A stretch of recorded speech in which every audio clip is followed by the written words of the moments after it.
সুপ্রিয় দর্শক, আসসালামু আলাইকুম। অন্তর্বর্তীকালীন সরকারের সময়ে যে কয়েকটি ভালো নিয়োগ হয়েছে তার সবচেয়ে বড় প্রমাণ বিএনপি সরকার নিজেই।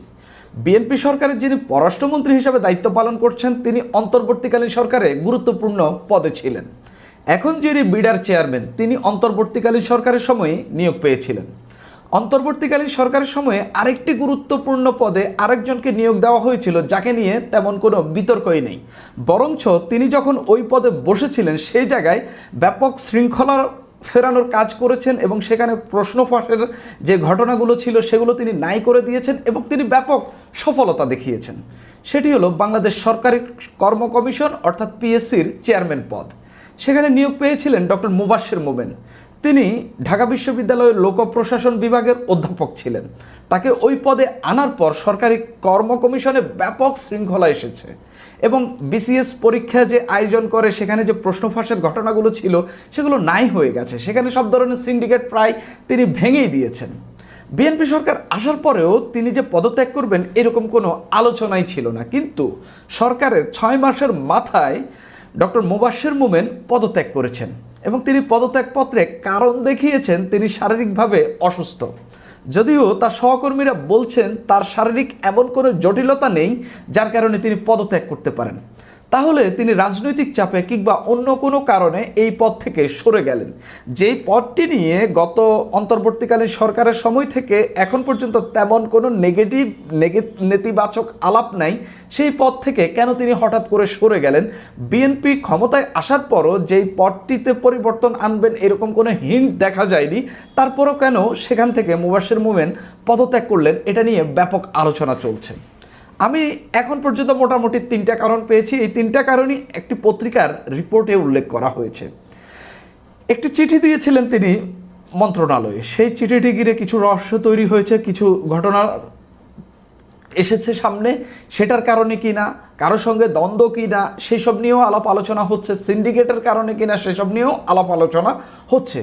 3টা কারণ কি সেটা নিয়ে আমি কথা বলবো। ডক্টর মুবাশ্বের মোমেন পদত্যাগের মূল কারণগুলো কি সেটা নিয়ে আমি কথা বলবো। তার আগে একটু তার সফলতার কথা বলি।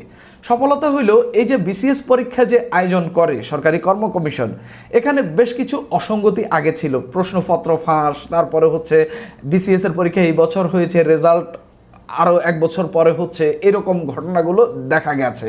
এখানে ডিজিটালাইজেশন না করা নিয়ে একটা সমালোচনা ছিল।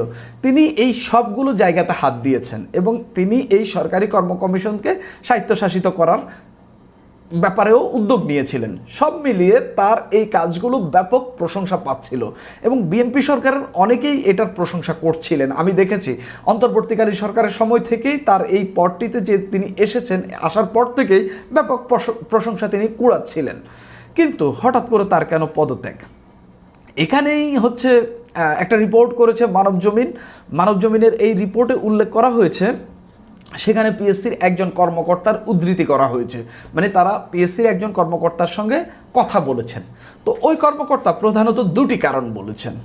আমি কারণ বলেছি 3টি, ওই কর্মকর্তা বলেছেন 2টি। তো আমি আরেকটি কারণ ফাইন্ড আউট করেছি অন্য মাধ্যম থেকে। তো তিনি বলছেন যে কারণ 2টির একটি হলো তিনি অন্তর্বর্তীকালীন সরকারের আমলে নিয়োগ পেয়েছেন।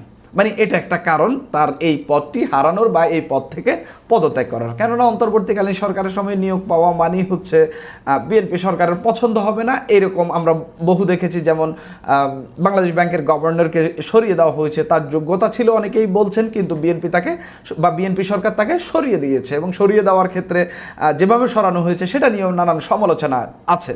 তো সরকারি কর্ম কমিশনের এই কর্মকর্তা বলছেন মুবাশ্বের মোমেন সরে যাওয়ার পেছনেও অন্যতম একটা কারণ হইল তিনি অন্তর্বর্তীকালীন সরকারের সময় নিয়োগ পেয়েছেন এবং তিনি মোটামুটি স্বচ্ছ এবং পরিষ্কার থেকে কাজ করছেন, এমনকি তিনি নিরপেক্ষভাবে কাজ করছেন। তো এখন তো একটা পলিটিক্যাল গভর্নমেন্ট ক্ষমতায় এসেছে, তারা কতটুকু নিরপেক্ষ বা স্বচ্ছতা ভিত্তিতে কাজ করবে সেটা নিয়ে সবসময় প্রশ্ন থাকে। তো তিনি বলছেন এই কারণে নির্বাচিত সরকার হয়তো তাকে রাখতে চাইছে না। মানে সরল কথা, অন্তর্বর্তীকালীন সরকারের সময় নিয়োগ পাওয়া ব্যক্তি, বাপু তুমি চলে যাও, আমরা আমাদের লোক নিয়োগ দেব বা আমরা আমাদের পছন্দ মতো কাউকে নিয়োগ দেব, এরকম একটা আলাপ তিনি এনেছেন। তো বিএনপি সরকার তো গত 6 মাসে তাকে বলেনি, বা গত 3-4 মাসে তো আমরা এরকম কোনো কথা শুনিনি সরকারি কর্ম কমিশনের চেয়ারম্যান পদে পরিবর্তন আসবে। কিন্তু এখন 6 মাসের মাথায় হঠাৎ কী হইল? তো তিনি বলছেন যে নানান মহল থেকে এমন বার্তা দেওয়া হয়েছে, এই কারণে তিনি স্বেচ্ছায় সরে দাঁড়িয়েছেন। এছাড়া সম্প্রতি পিএসসি থেকে জনপ্রশাসন মন্ত্রণালয়ে পুরো স্বায়ত্তশাসনের প্রস্তাবনা দিয়ে একটি চিঠি পাঠানো হয়েছিল। আরেকটি গুরুত্বপূর্ণ কারণ যে এই পিএসসিকে স্বায়ত্তশাসন করার প্রস্তাবনা দিয়ে জনপ্রশাসন মন্ত্রণালয়ে একটি চিঠি পাঠানো হয়েছিল। বিষয়টি নিয়ে পিএসসি, জনপ্রশাসন ও শিক্ষা মন্ত্রণালয়ের সঙ্গে টানাপোড়েন তৈরি হয়। মানে তিনি একটি চিঠি পাঠান জনপ্রশাসন মন্ত্রণালয়ে, সেখানে তিনি এই পিএসসিকে স্বায়ত্তশাসিত করার উদ্যোগ নেওয়ার জন্য বা এরকম একটা বিষয় করার জন্য অনুরোধ বা প্রস্তাব পাঠিয়েছেন।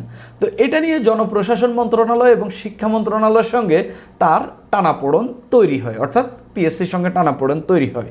কোনো একটি বিষয়ে সংশ্লিষ্ট মন্ত্রণালয়ের উপদেষ্টা পিএসসি চেয়ারম্যানের প্রতি রুষ্ট ছিলেন, এমন আলোচনাও আছে পিএসসিতে।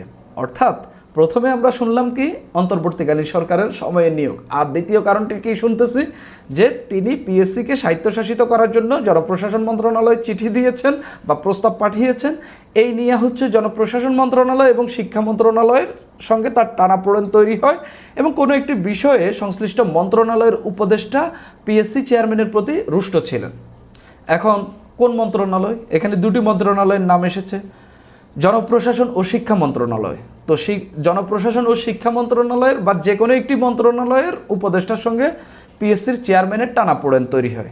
তো জনপ্রশাসনের মন্ত্রণালয়ের উপদেষ্টাকে প্রধানমন্ত্রীর ইসমাইল জবিউল্লাহ, তার সঙ্গে কি টানাপোড়েন তৈরি হয়েছে, নাকি শিক্ষা মন্ত্রণালয়ের উপদেষ্টার সঙ্গে টানাপোড়েন তৈরি হয়েছে? শিক্ষা মন্ত্রণালয়ের উপদেষ্টাকে মাহাদি আমিন, যে কোনো একজনের সঙ্গে হতে পারে।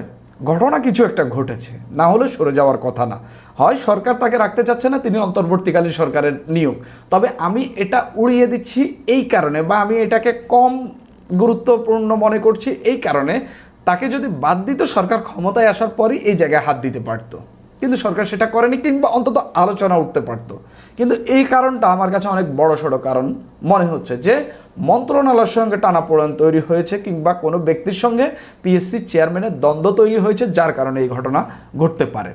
আরেকটা জিনিস, এটা তো গেল দুইটা কারণ। আরেকটা কারণ হইল পিএসসিকে কেন্দ্র করে নানা ধরনের সিন্ডিকেট আছে, প্রশ্ন ফাঁসপত্র সিন্ডিকেট আছে, তারপরে হচ্ছে নিয়োগ বাণিজ্য আছে, তারপরে হচ্ছে তদবির বাণিজ্য আছে, নানান ধরনের সিন্ডিকেট আছে, যেখানে বাংলাদেশের সর্বোচ্চ কর্মকর্তারা যেই প্রতিষ্ঠানের মধ্য দিয়ে নিয়োগ পান, যেই প্রতিষ্ঠানের মধ্য দিয়ে সচিব নিয়োগ পান, উপসচিব, মানে বাংলাদেশের সরকারি আমলা নিয়োগ পান, সেই প্রতিষ্ঠানের আশপাশে তো হচ্ছে নানা ধরনের সিন্ডিকেট থাকবেই এবং রয়েছে। এই সিন্ডিকেট ভেঙে যায়নি, তবে ডক্টর মোবাশ্বের মোমেন আসার পর এই ঘটনাগুলো অনেক কম ঘটেছে।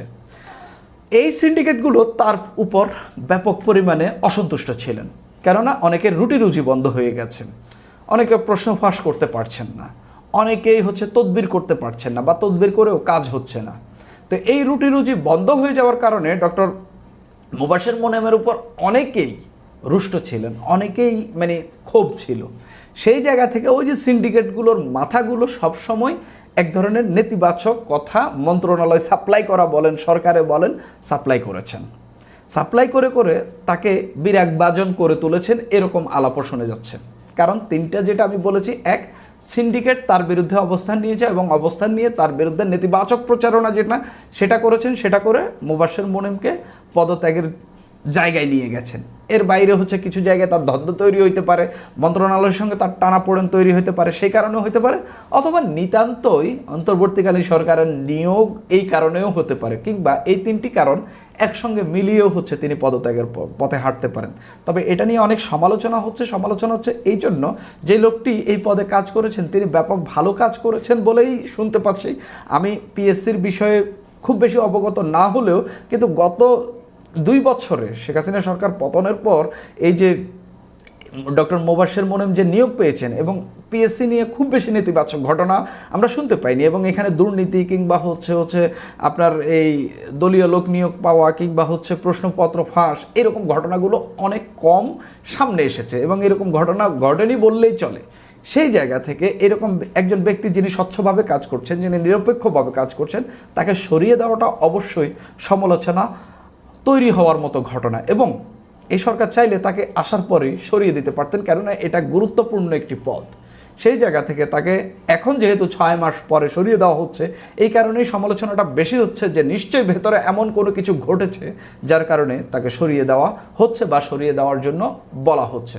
তবে ডক্টর মোমেনের অবস্থা দেখে আমারও মনে হয়নি যে তিনি শারীরিকভাবে অক্ষম, এই দায়িত্ব তিনি চালিয়ে নিতে পারবেন না, এটা আমারও মনে হয়নি। সুপ্রিয় দর্শক, এখন এই পর্যন্তই।